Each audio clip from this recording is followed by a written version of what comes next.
Chapter 1. This is the story behind one of the greatest manhunts in history. Maybe you read about it, or rather what they let you read about it, probably as some minor item buried somewhere on a back page. However, what happened in that city between May 16th and May 28th of this year was so incredible that to this day the facts have been suppressed in a massive effort to save certain political careers from disaster and law enforcement officials from embarrassment. This will be the last time I will ever discuss these events with anyone. So when you have finished this bizarre account, judge for yourself its believability, and then try to tell yourself, wherever you may be, it couldn't happen here.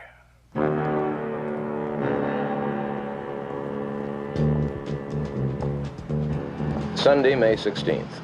At approximately 2:30 a.m., Cheryl Hughes was standing at the intersection of Casino Center and Fremont Streets waiting for a girlfriend to give her a lift home.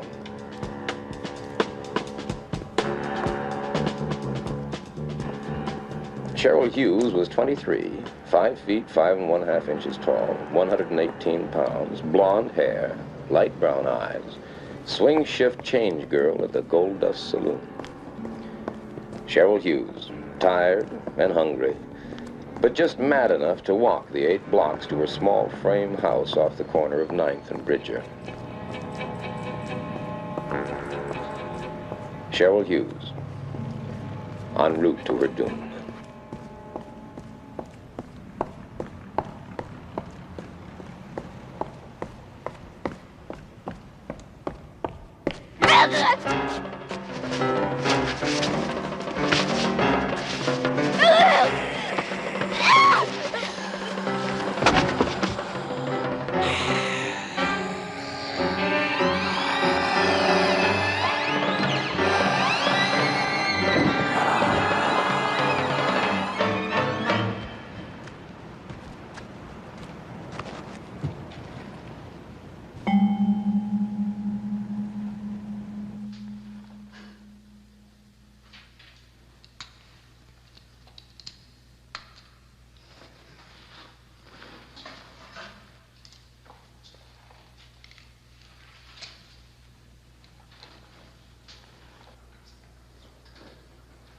Odd.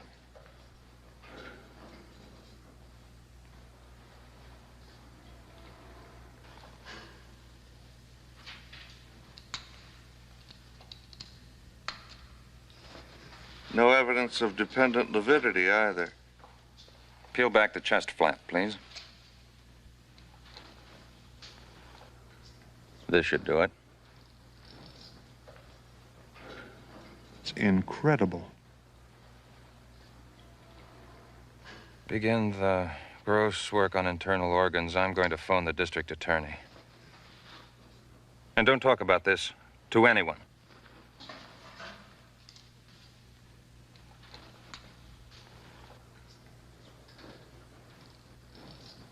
I came into it 2 days later, called back 97 miles from the first vacation I had had in 2.5 years because the story is so big no one else can handle it, according to our lovable managing editor. Rumor has it that the day Anthony Albert Vincenzo was born, his father left town. The story may be apocryphal, but I believe it.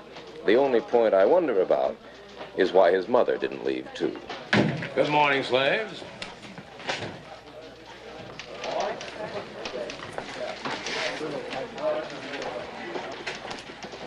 We are not amused. Kolchak, you are on it. A 2-day-old, third-rate murder. You are on it. What about them? They have other assignments.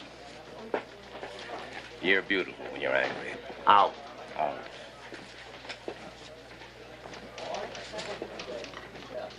First stop, County General to see one of my most reliable spies. At least he used to be reliable. Hello, Carl. Oh, I thought you were disbarred from malpractice. I thought we were rid of you for 2 weeks. Yeah, so did I. Well, about this, Cheryl Hughes thing. Why does it say officially undetermined under cause of death? Why don't you ask the coroner? Oh, thanks. Come on, you're my spy here. But haven't I kept quiet about all those illegal operations you've been performing in closets? Come on, tell me true now, John. Was there anything unusual about the autopsy? No, all I know is she lost a lot of blood. Yeah, some spy. I'm just a poor, hard-working doctor that occasionally takes pity on an aging reporter. Dr. O'Brien, any messages there for me? That was a surprise story to me. Second stop, the Gold Dust Saloon, and a chat with Gail Foster, one of Cheryl Hughes' fellow workers, and a rather close friend of mine. Poor Cheryl. I feel just terrible about it, Carl. Well, honey, if you don't want to talk about it, you don't have to. No, I want to help if I can. You said that she never had any boyfriends. No, none that I ever heard of. She dated once in a while, but never the same man twice. I don't think she liked men. Yeah? Yeah. She even took karate lessons in case one got fresh with her. You mean that she knew karate? Yeah. Brown belt. Oh, I see him. I've got to go. Bye-bye. In any town the size of Las Vegas, the murder of one young woman hardly causes a ripple. But then the ripple started. Thursday, May 20th, 7:02 a.m.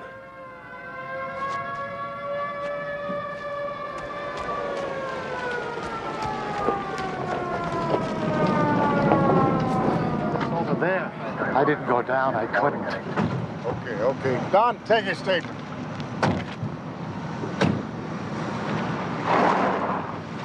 What took you so long, Kolchak? I got a flat tire.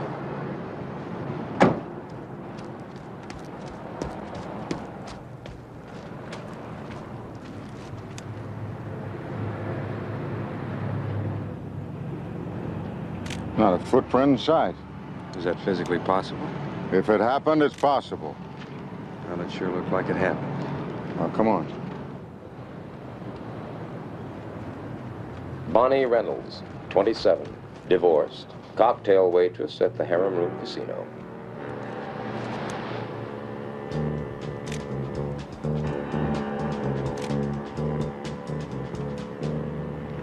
Look at her throat. She must have lost an awful lot of blood. Cheryl Hughes lost a lot of blood, too.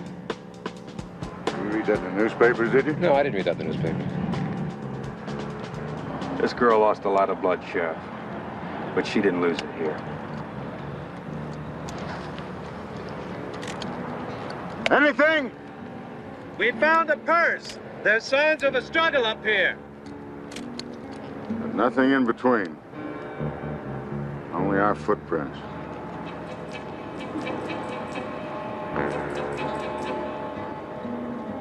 What'd he do, throw her? Who said Bonnie Reynolds was thrown 22 feet into that car? The coroner? I haven't heard about it. Who said this new killing is connected with the Cheryl Hughes murder? The police? Not to me, they haven't. Who said Cheryl Hughes died of massive blood loss? The coroner again? No, he hasn't even turned in his report yet. And who, may I ask, said that a super powerful madman is running loose in Las Vegas? You hearing voices, Kolchak? I did not make up the facts. Oh, I know your boy. Big-time reporter like you condemned to the sticks with those journalistic grooves. I did not make I know you'd like a big fat byline on a big fat story so you can pay your way back to a big fat city job. I did not. Kolchak, I expect you to report, not to come up with fairy tales. And Kolchak, quit barking the PD. If something turns up, they'll let us know. Meanwhile, use your head and lay off. Whatever they're up to, they don't want any help from amateur bloodhounds like you.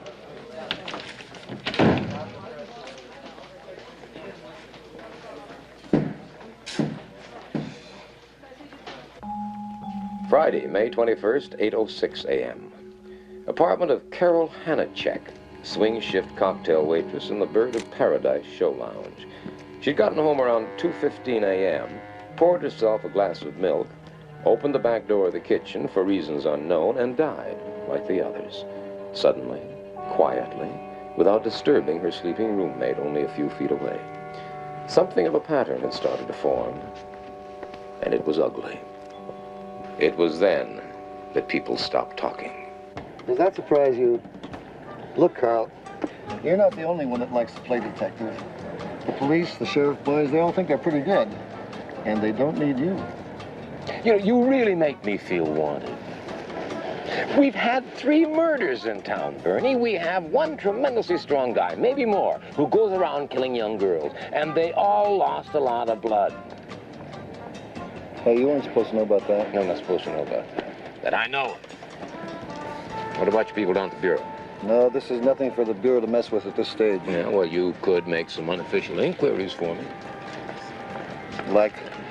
Well, like, you could check around the country and check all the hospitals and see if any of them have had corpses recently, like ours, you know, all with a big loss of blood. You could check all the insane asylums across the country, the bug houses, see if they released recently a nut who thinks he's Count Dracula, even if he's done nothing to prove it. Do you believe in vampires, little boy? Oh, that's funny. That's very funny. It's very funny, Bertie. Ha-ha. What are you going to do? Are you going to sit like a cheap gonoph guzzling my beer? I'll think about it, okay? Meanwhile, I hope it doesn't disillusion you to know that the local law enforcement people go along with your views. Oh? Somewhat. At this moment, they're waiting for a special report from the coroner and 2 pathology experts who were flown up from LAPD. Oh, yeah? Along with a small truckload of equipment. Yeah? Oh, hi, Marilyn. How are you? Hey, I like your luncheon place. Yeah. Well, say, if you want to hear the special report, meet me at the sheriff's office. Starts at 6:30. Hey, thanks. Don't thank me, just be there. Where you go? Oh.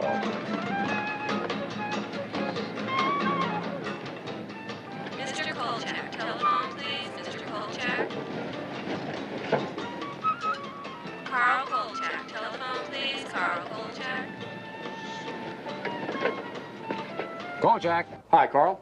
I just thought you'd like to know I heard the Parkway Hospital was knocked over. Yeah, knocked over for what? Cash, drugs, equipment, what? Blood? That's right. Every container in the place. Their entire stock. What about blood type? Seems blood type and RH factor didn't much matter. John? Can't stop now. See you. Yeah, but...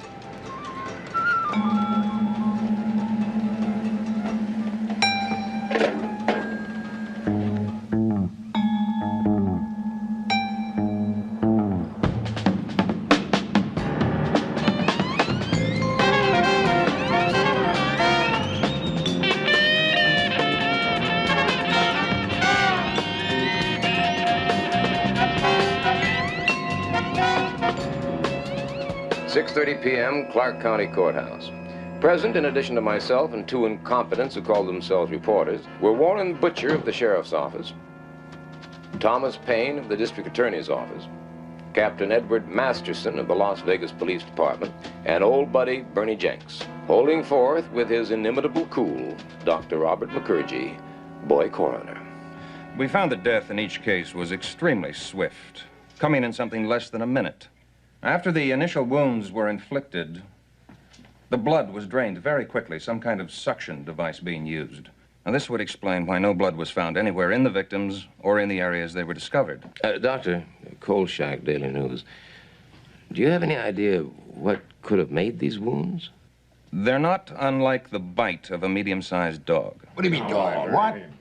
Dog. What are you telling us? A dog did these murders? I didn't mean to indicate that the wounds were actually inflicted by a dog, only that they're similar to those which might be caused by a dog.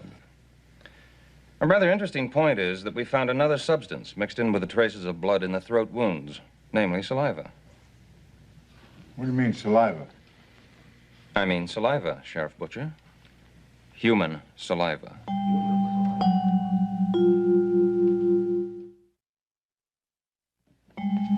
If McCurgy had suggested that the murders were committed by a giant butterfly, he couldn't have made more sparks. Now, what do you mean human? Are you suggesting that each of these women was bitten in the throat by a man? At present, the evidence points that way. However, I couldn't and wouldn't hazard a guess as to motivation. I can only be sure they each died from shock, induced by massive loss of blood. Dr. McCurgy, is it possible that he killed these women by biting them in the throat for the express purpose of drinking their blood? Kolchak, now you're here by the mutual suffrage of us all. Sufferance. What? It's sufferance, Sheriff. Well, whatever it is, just shut up. I'll answer that. There have been cases of people who, through some mental derangement, have come to believe they were vampires. In Germany in the 1920s, there was one fellow who did use his teeth to rip out his victims' Now, throats. we are not going to jump to any conclusions about who or what killed these women. It is possible, you know, to type a person's blood from his saliva. If I were you, gentlemen, I'd look for a very anemic fellow, possibly with some rare blood disease. Well, I don't care what kind of a nut killed these women. But I'll tell you this, he's out there, and I bet he's high on pot or the hard stuff, and he's going to kill again unless he's stopped. Matheson, what have your people got on this Parkway blood theft? Well, the latest is the nurse said she saw something funny out there last night, or early this morning. Seems that a tall, skinny guy dressed as an orderly was nosing around the refrigerated storage area. That's where they keep the blood and the plasma. She didn't think much of it then, but later when she spoke about the guy to the floor super, she was told that there was no such tall, skinny guy on duty there. Description as follows. White male adult, 6'2" to 6'4", thin, about 175 pounds, with pale complexion, dark hair. So we start looking for a man, local resident, or worse yet, some outsider who may not even still be in the area. We'll check the airport, the bus terminal, railroad station, blockade the highways, and if we're lucky, we'll get him. If he's stupid enough to still be hanging around after 3 crimes. Now, you got any other suggestions? Just do it. All right, let's break this up. Thank you, Dr. Thank you, Doctor. Mr. Payne, I shouldn't be too inclined to reject Mr. Kolchak's theory out of hand if I were you. It is at best highly speculative, but not altogether unwarranted. Kolchak, you can throw away that cassette. Now, this vampire stuff is to stay right in this room. Until we have the assailant in custody, we say nothing about these women being drained of blood. There'll be no rumors, no reports in the paper. The official opinion at this time is that the cause of death is undetermined. We don't want to cause a panic. It's bad for police operations. It's bad for the people. And it's bad for business. Thank you for your cooperation. Well, Kolchak, I want to have a talk with you. Now, boys, there's no reason to bother the doctor anymore. I have a prepared statement in my office. You can go back to the lab. Kolchak, you're becoming a real pest. I'll have to have a word or two with Vincenzo about you. You know, maybe one of the other boys at the office should handle this from here on. Keep your nose clean, son. Stay out of other people's business. It's healthier that way. Carl, will you watch what you're saying? You know these guys. You could find yourself out of a job in 86 all over town. That go for you too, Jenks? Oh, boy, who can talk to you when you get like this? Now, listen, I'll nose around unofficially for you on anything you bring me, just between the two of us. But do me a favor and stay away from me for a few days, just for friendship's sake.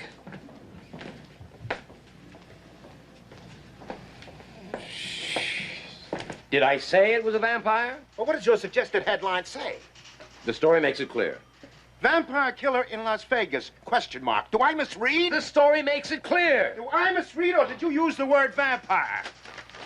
Some screwball who imagines he's a vampire is loose in Las Vegas, and people ought to be told. If there's a screwball running around loose in Las Vegas, his last name begins with a K. You already heard about the little scene you have with the boys downtown. No vampire stories. Clear?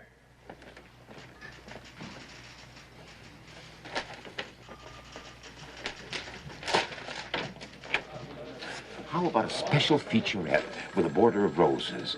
An interview with the 2 girl victims in heaven with a celestial choir in the background. Ow!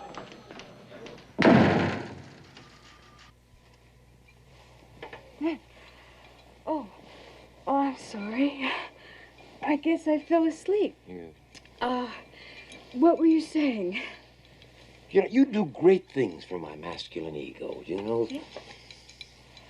Well, actually, I was saying that I think that Vincenzo has a new sense of a tree stump. It's got to be one man. It's got to be. Big, strong, psychotic. Well, you're certainly making me very glad that I work nights. Oh, well, I told you to quit working nights, didn't I?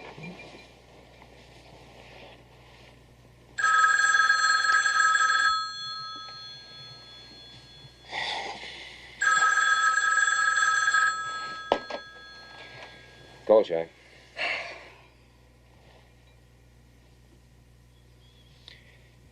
forever in your debt, love. What was that? The killer's done it again. Oh, no. Only this time, he was seen.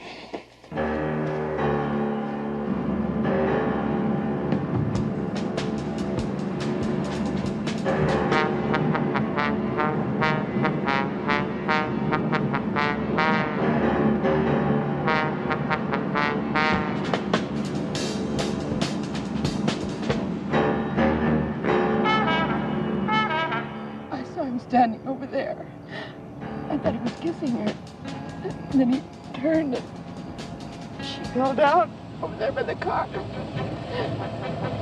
He must have followed her home. I'm sorry.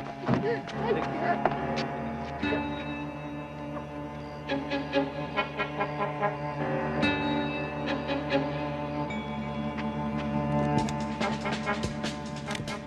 Victim number 4. Mary Brandon, showgirl, 25, 5 feet 8 inches tall, 125 luscious pounds. Less the weight of 12 pints of blood, of course. Well, looks like Bela Lugosi's struck again. Knock it off.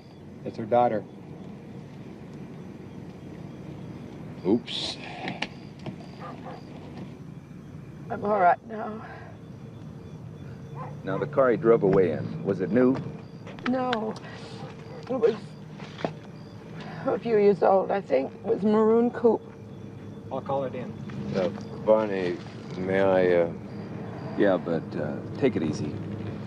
I'm sorry, ma'am. Kolchak, the Daily News. That was your daughter? My best contact in Las Vegas has always been Helen O'Brien, chief switchboard operator at the county courthouse. Oh, adorable. You're a sadist. Oh, I could take a bath. Ah, over my dead, plump body. Listen, you magnificent Morrison. The DMV is checking on the suspect's car. Now, you couldn't help me in that area, could you? Of course not. Bribed again. Kolchak? No, Bertie. Come on. How'd you like to see the killer's face?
Sherman Duffy of the Chicago Globe once described a reporter as follows.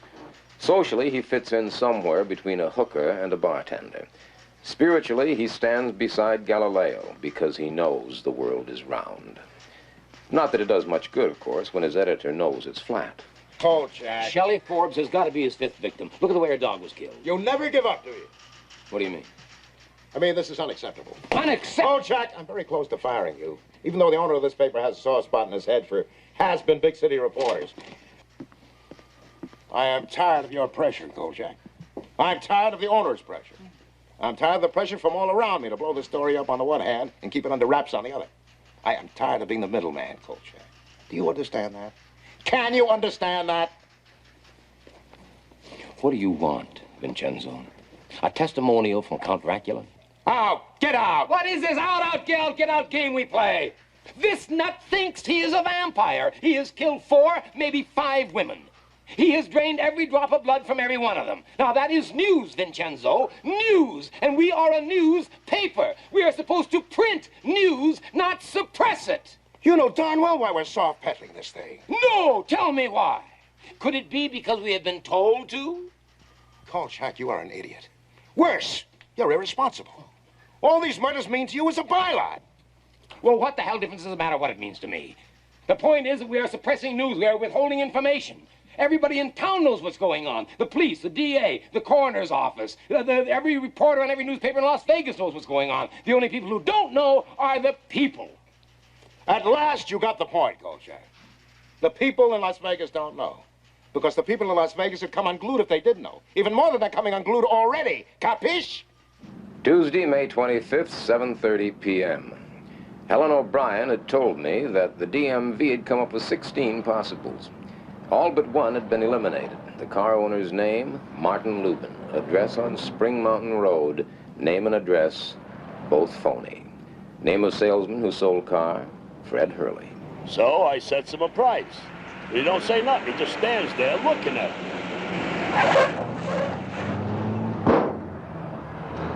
All right, now, how'd you find out about this, Kolchak? Well, a fat little bird told me about it. Now, Don't you stop just on my account. keep your mouth shut. Yes, sir. Okay. Well, like I said, he just stands there looking at me. Then he tells me the price is too high. $300 too high. And he keeps staring at me as if daring me to tell him the price is $1,200. Is this fella? Now, stop doing our job for us, Kolchak. That's already been established. Yeah, well, you see, I told him only he had a mustache. Mustache? Yeah. Ah, did you sell him the car? Well, I started to say no. But something inside tells me, don't mess with this guy. I mean, he's a creep. With them red eyes and that voice, he's enough to keep a guy from working nights. All my life, I've waited for a story like this. All my life. And when it finally comes, I can't get it printed. Do you know, the holes in Mary Brandon's neck were airbrushed out before they printed the photographs? Yeah. Carl, if you keep going on like this, you're going to get fired again. Let's see, how many times has it been?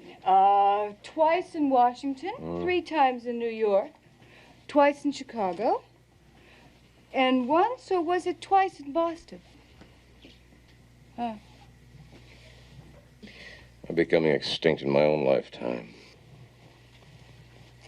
Homo nous lacus, natural habitat, a pool of sour mash bourbon. You know, I really ought to light a candle to Ben Heck. Here. You ought to quit your job, you know. And you'll support me? Well, Oh, come on, honey, I'm serious. That weirdo's hit 5 girls, and they were all night workers. 5? Yeah, 5. Oh. Yeah, a girl named Shelley Forbes is missing, and I'll bet my bottom dollar she's victim number 5. Hey, you know, you ironed a shirt pretty good there. Carl, I've been doing some thinking. Oh, what do you know about vampires? Well, only they wear dinner suits and talk with marbles in their mouth. Oh, will you please be serious? Watch my natural habitat, damn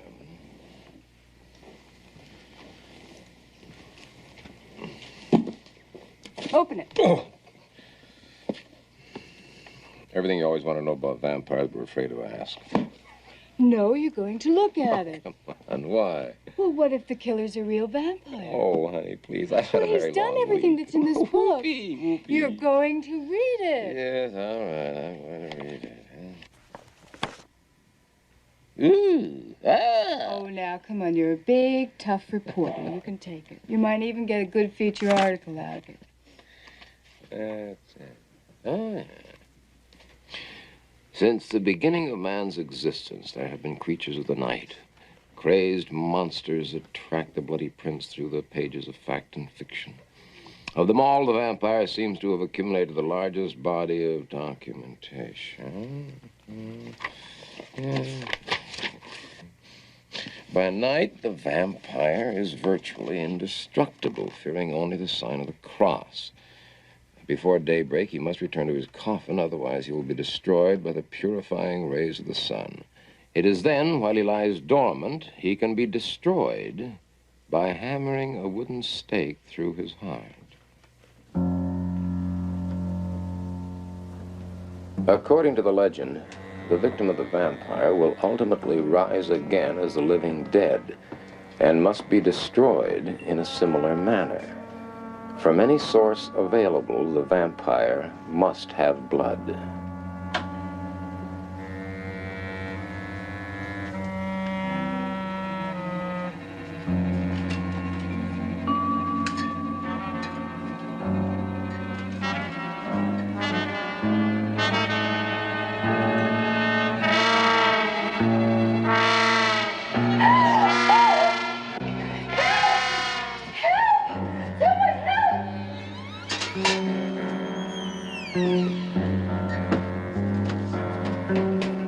He's in there.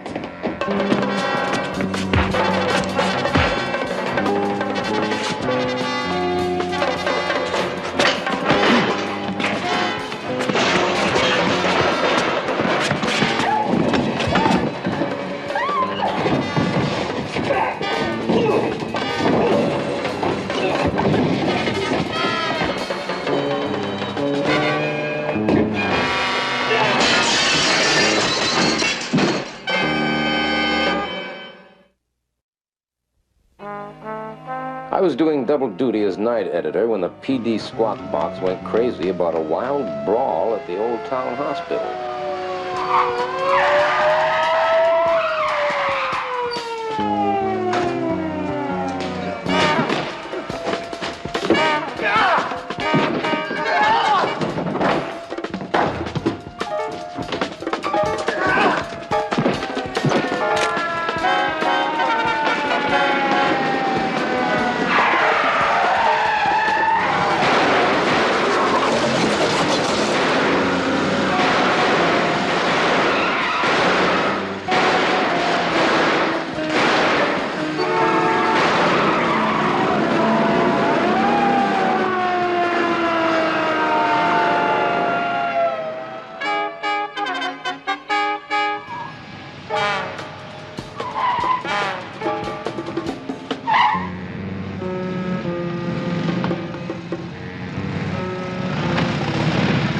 Thursday, May 27th, 8:20 a.m., and things were rolling.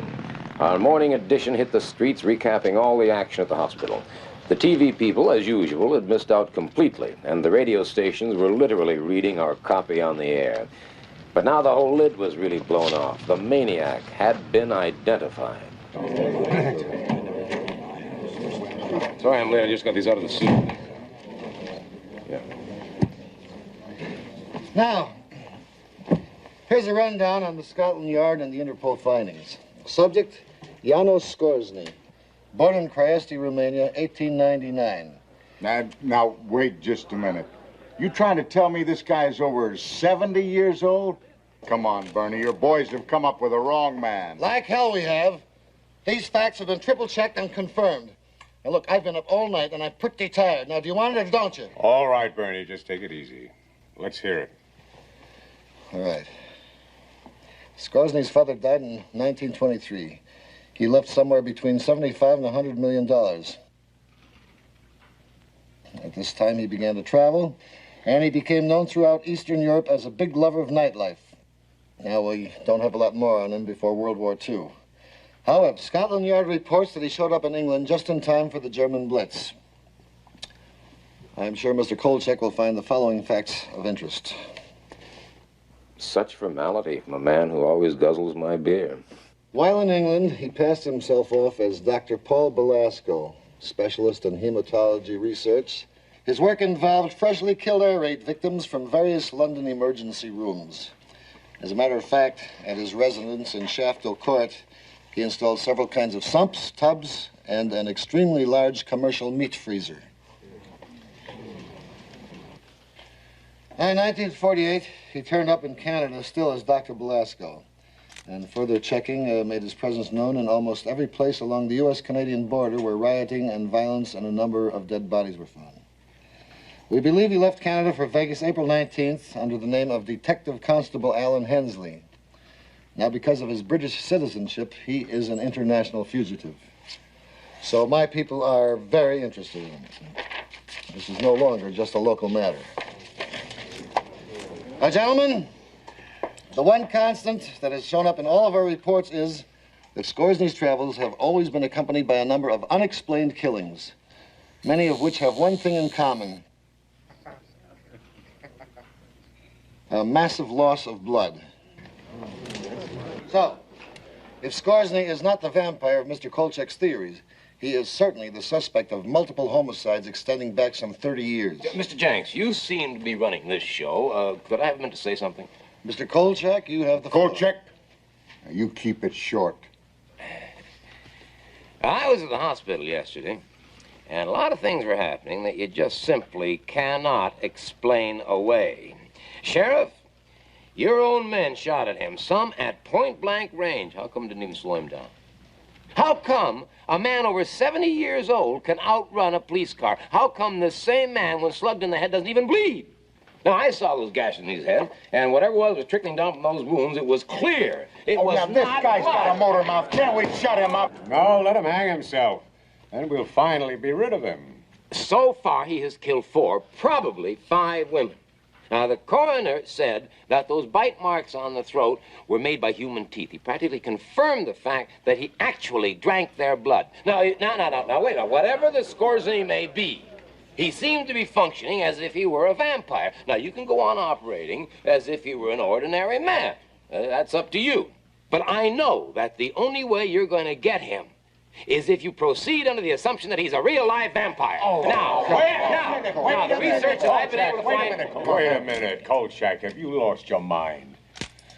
Can you imagine the total blind panic this town would be in if the public were told we were actually looking for a vampire? Not to mention the irreparable damage it would do to the image of law enforcement in Vegas. That's what it's all about, isn't it? That's it. Boy, I really can't believe that you guys are so afraid of appearing stupid that you'll ignore the only possible way of nailing him. You listen, Kolchak, and you listen good. We'll handle this by ourselves, and without undue public observation. No undue public observation. You've blown it already. Look here. Look what's appeared in my paper today. People are going to be calling for a grand jury investigation. You can't stop the rumors from all over. Sit down.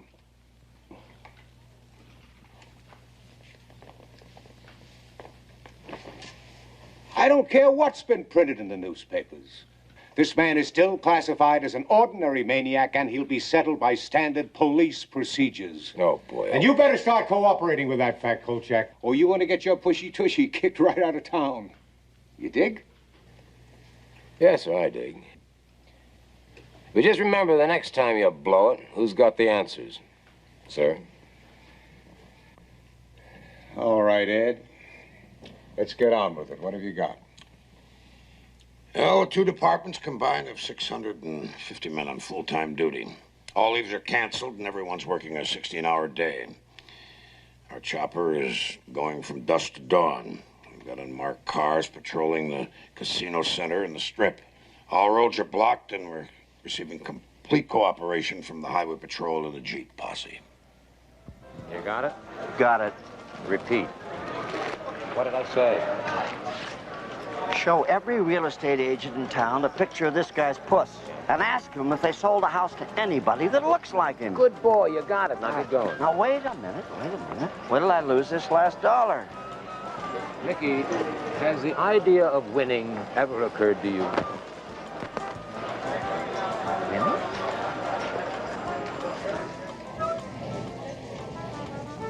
Oh, boy. You spoke.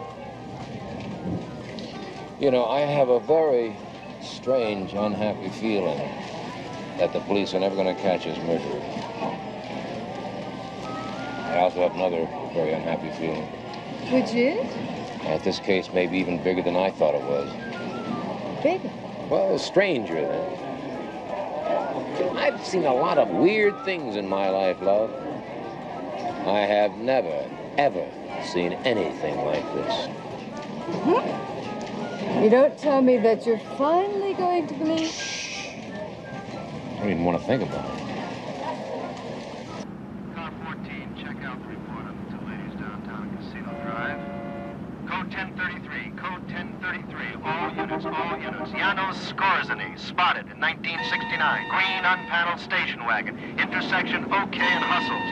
ID confirmed.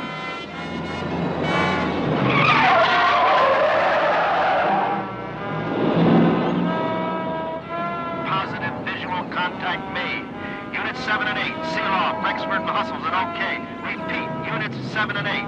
Unit 3, close off Park Paseo, Las Vegas Boulevard. Units 4, 6, move north to face Unit 3 at Park Paseo and 5th. Unit 5, move up to Bracken, to 5th place, all units.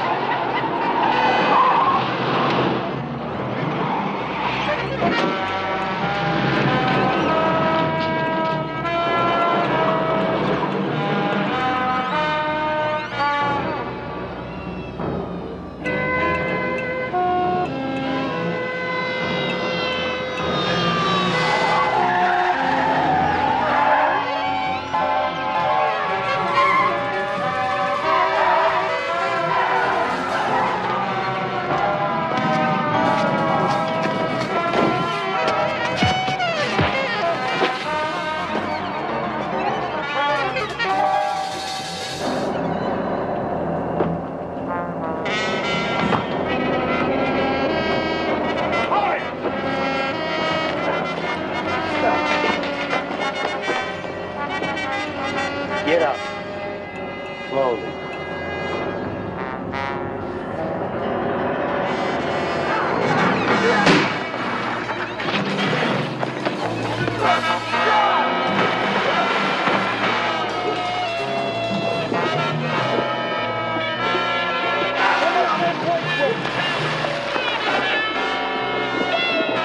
He's holding fingers down.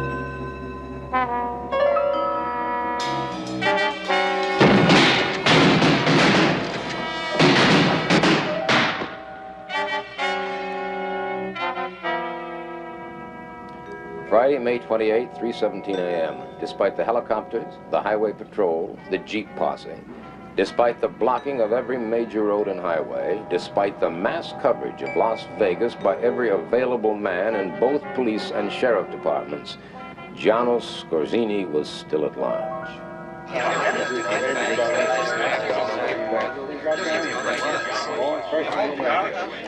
The courthouse conference room had been a scene of chaos for more than 3 hours now. Messages were still flooding in from every outside unit. Every available man who had taken place in the capture attempt was being debriefed. At the hospital, 2 officers had died and a third was hovering on the edge. Reports on them were still coming in as the greatest manhunt in the history of Las Vegas continued in vain.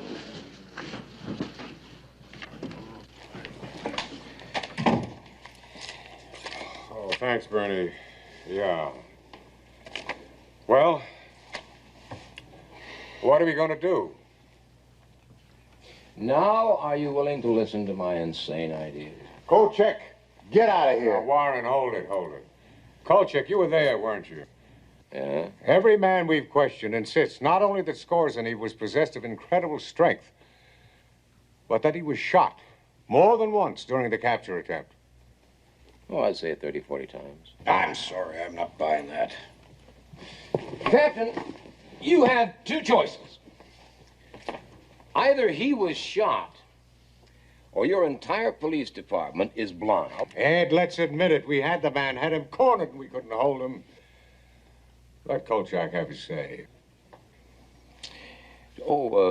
Before I do, is it agreed that in return for my help, you will grant me the exclusive rights to the entire story?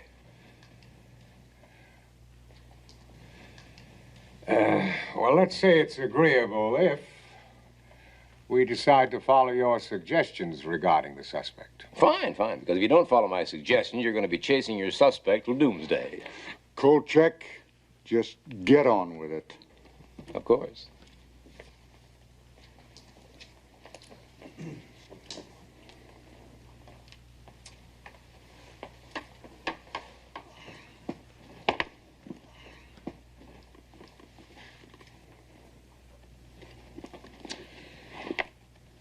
Each man in the field is to be issued one of these, to be carried in his pocket. This gentleman... Where'd you get that? Well, I have a friend who's got a furniture repair store. I woke him up and had him make it. Each man in the field is to be issued one of these and one of these. Are you suggesting that we pound one of these into Skorzeny's chest? No, into his heart. There's a legal phrase for that, Kolchak. You might have run into it once or twice in your broad experience. It's called premeditated murder. It's the only way you're going to stop him. You heard your own men. Can they all be wrong? Oh, you can stop your nighttime chases from now on, too, gentlemen. The only hope you have is to spot Skorzeny and then track him back to where he lives and wait until sunrise before finishing him off. He's only vulnerable during the day. At night, he's much too strong. Yes, gentlemen, I hate to say this, but it looks as if we have a real live vampire on our hands.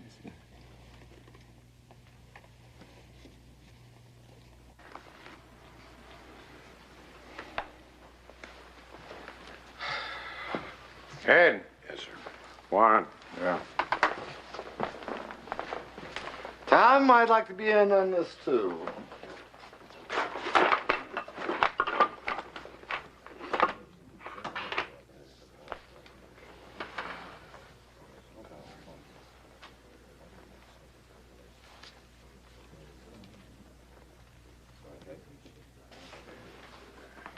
Okay, Kolchak, you've got yourself a deal.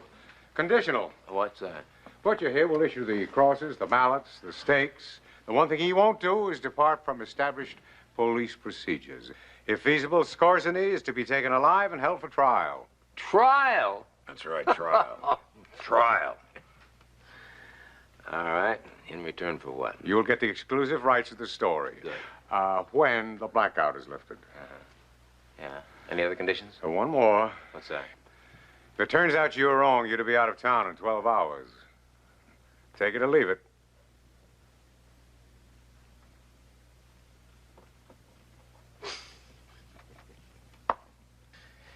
All right, I'll take it.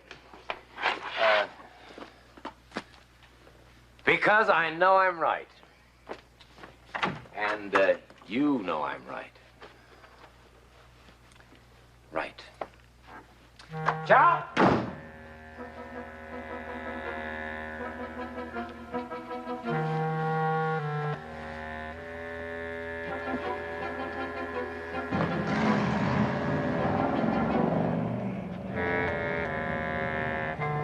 I'll take Manhattan, the Bronx and Staten Island, too. Watch out, you great, big, wonderful Big Apple. Kolchak's coming back. Yeah! There's Manhattan's coming here. Wait till I get to a rain.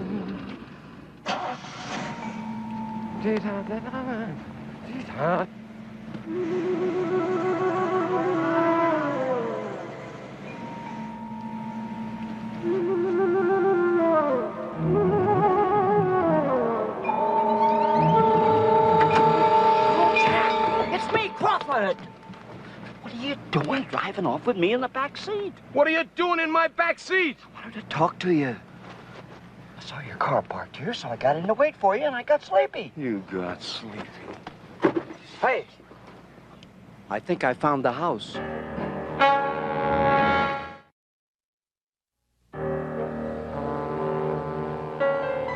I told Crocker to give me 30 minutes before telling Jenks where I was.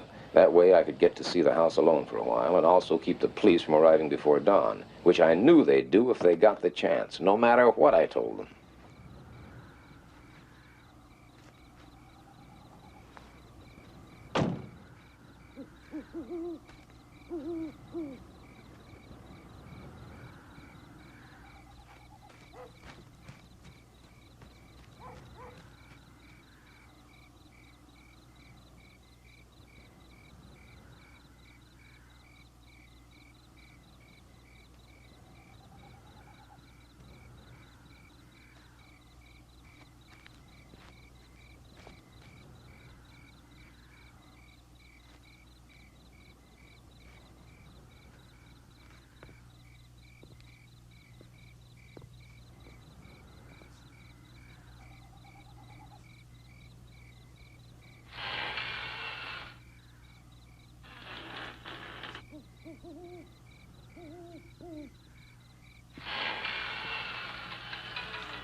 Show me Forbes.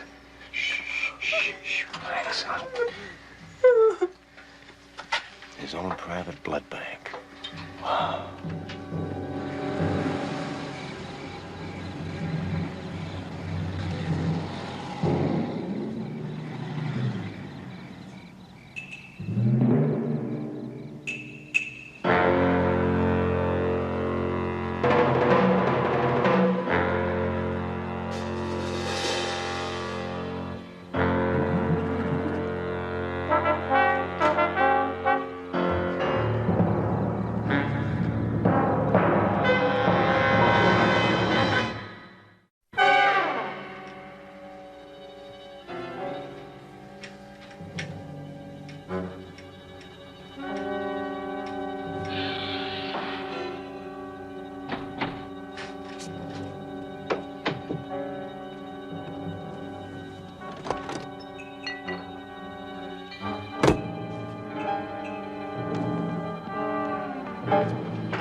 Hold still. It won't stick.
You think they'll print it? I know they will. We've got an agreement. Hey, you look kind of tired. You want me to drive you to the office? Go on, hush your bag. Yeah, but I want to finish this in time for the special edition. Hey, why don't you stop working nights Oh, Carl, not that again. and marry me? Yeah, well, you're a good cooker and a good kisser. Why not? Oh, baby, you're gonna love New York City. Honey, after this story hits the news services with my byline on it... Us married? Yes, us married! Don't look now, baby. But Kolchak's coming back in style.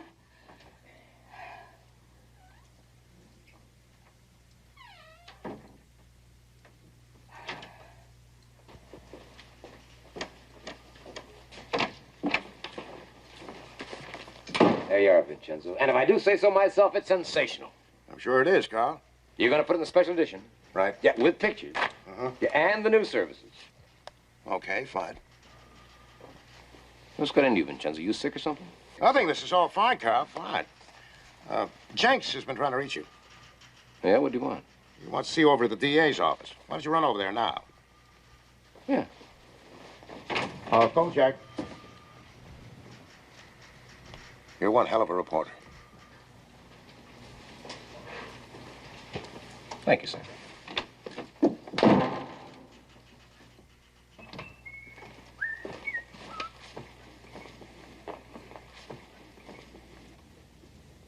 And a bright good morning to all of you.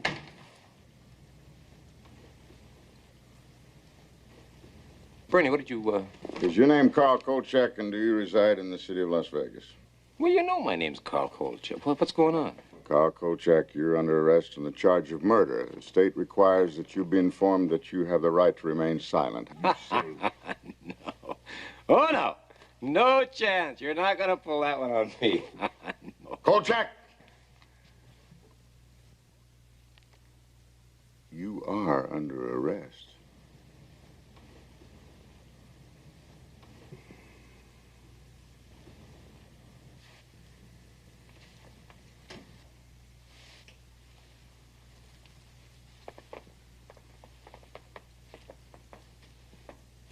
All right, Payne, just what kind of a dirty deal is this? You have a very short memory, Kolchak. A few hours ago, Sheriff Butcher himself saw you actually pound a wooden stake through a man's heart with this mallet. A man wanted for questioning. Questioning, mind you. He hadn't been arrested. He hadn't even been charged. You broke up our stakeout, and after we were kind enough to invite you to go along, you just charged in there in front of us and killed Janos Skorzeny before we had a chance to do anything.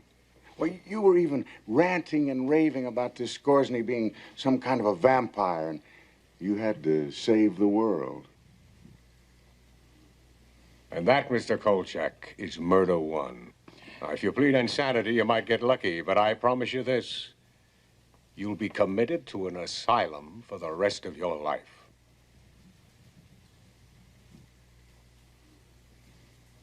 I pull your fat out of the fire, and you do this. Carl, will you just sit down a minute and listen to them? Bernie, you were there! Carl, just listen.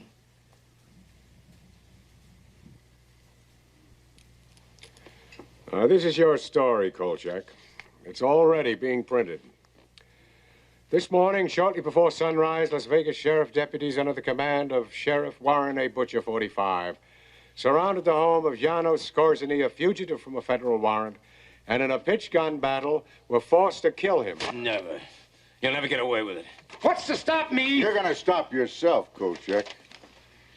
Because if you open your mouth, we'll find you, bring you back, use this warrant, and put you away forever.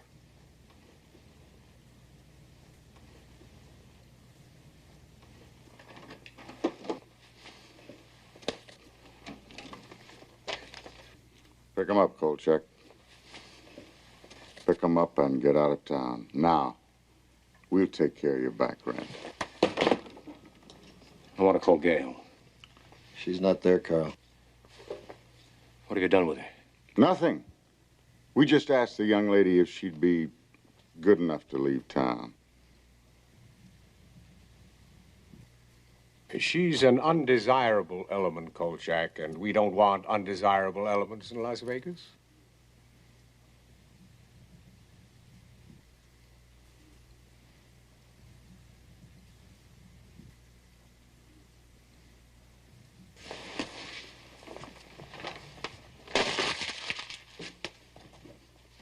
Carl, there's nothing I can do. Carl, you let me know where you end up, huh? Yeah, sure, Bernie. I'll keep in touch.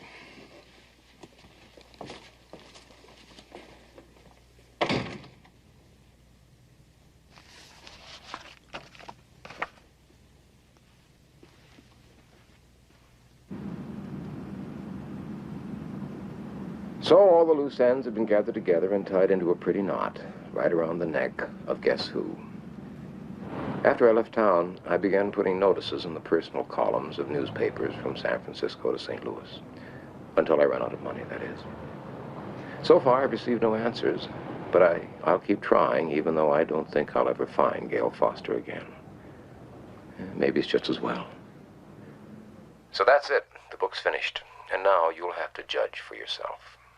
I must warn you, however, if you try to verify this account, you will find it quite impossible.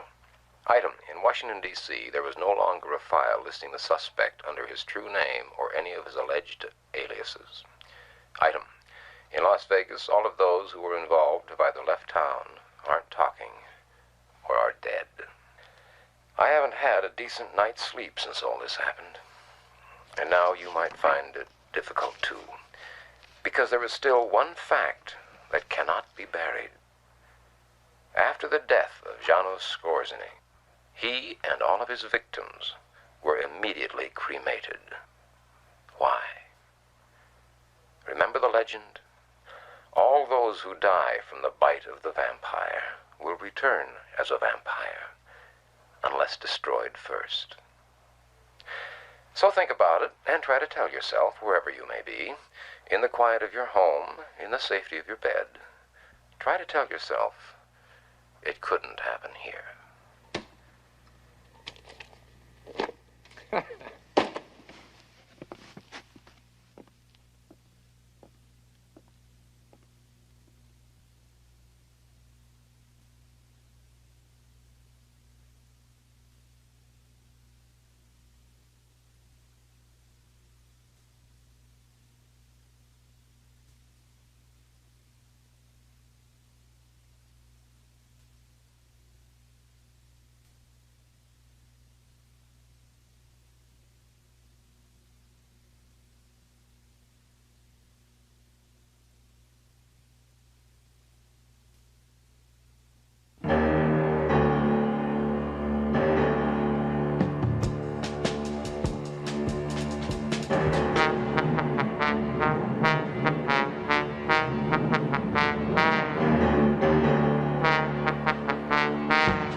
Thank you.